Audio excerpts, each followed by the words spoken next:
লুবনো একটা লতির রেসিপি আপনাদের সাথে শেয়ার করছি। লতিটা রান্না করছি চিংড়ি মাছ আর কাঁঠালি বিচি দিয়ে। খেতে অসাধারণ হয়েছিল। এই ভিডিওটা ভালো লেগে থাকলে অবশ্যই একটা শেয়ার করে দিবেন আর পেজটাকে ফলো দিয়ে পাশে থাকবেন।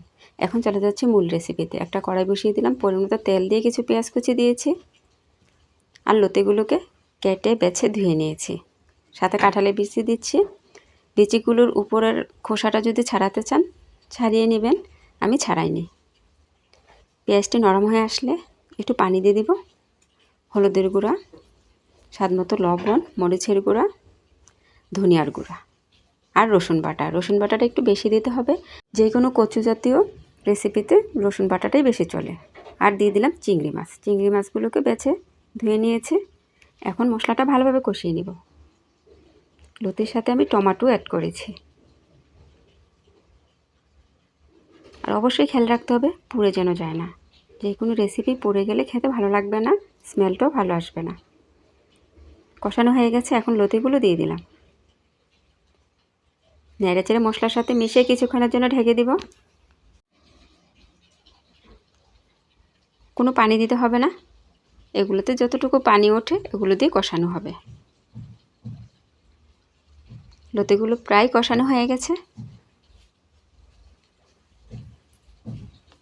আর এই লতিতে বেশি পানি লাগবে না, কারণ বেশি ঝোল রাখবো না, মাখা মাখা রাখবো।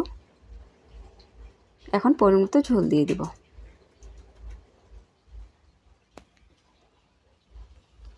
এই রেসিপিটা খেতে কী যে মজার হয়েছিল।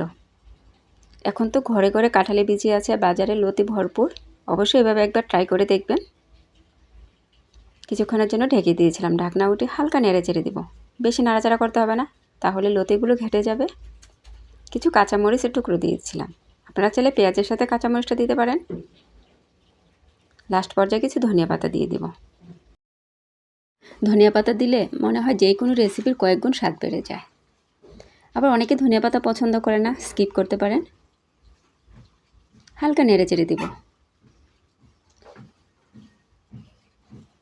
রেসিপিটা প্রায় হয়ে আসছে, এখন পরিবেশন করে নিব। এই কচুর লতি কিন্তু গলা ধরে না। যারা কচুর লতি গলা ধরার বই খেতে চান না, অবশ্যই ট্রাই করে দেখবেন। এই লতি গলা ধরে না, আর সাথে লেবু নেবেন, খেতে অসাধারণ হয়। এতক্ষণ ভিডিওটা দেখার জন্য অসংখ্য ধন্যবাদ। আবারও চলে আসবো নতুন এক ভিডিও নিয়ে। ততক্ষণ সবাই ভালো থাকবেন। আল্লাহ হাফেজ। আসসালামু আলাইকুম।